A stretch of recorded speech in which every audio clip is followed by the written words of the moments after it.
Bonjour, je m'appelle Olivier, je suis à l'université d'été du CAC de 2018 dans cette magnifique ville d'Amiens où il n'a pas plu depuis maintenant un mois et les gens ici sont vraiment pas habitués à ça. J'y reviendrai.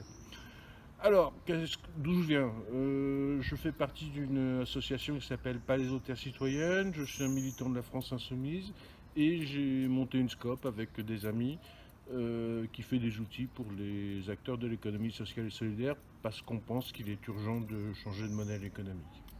De quoi j'ai envie de vous parler? J'ai envie de vous parler de la dette.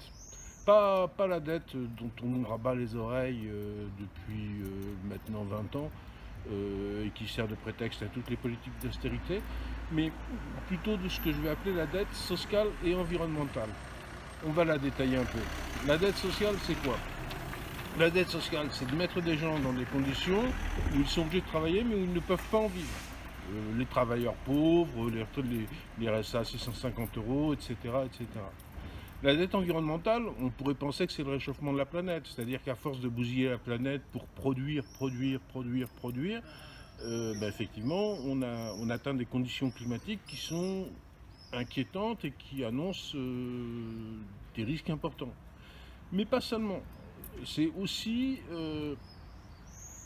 l'utilisation, alors moi c'est ce qui m'a le plus choqué, c'est l'utilisation de la génétique pour en faire un élément privé. C'est-à-dire la capacité qu'on peut avoir à dire dans tel fruit il y a telle molécule, c'est à moi. On va licencier on va mettre sous licence des génomes humains en disant c'est nous qui les avons découverts, ça nous appartient.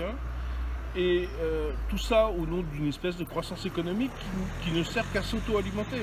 C'est-à-dire qu'on n'est plus à la recherche d'un bien-être collectif qu'on partagerait, on est dans une espèce de course sans autre but que d'augmenter le profit, d'augmenter le capital. Et effectivement, dans ce cadre-là, les associations qui ne sont ni des services publics, ni des entreprises à but lucratif, ou encore d'ailleurs l'économie sociale et solidaire à laquelle j'appartiens, ont une parole unique. J'aurais aimé trouver un autre mot, mais ont une parole indispensable à porter, et c'est ce que je fais ici avec le collectif des associations citoyennes, que je remercie.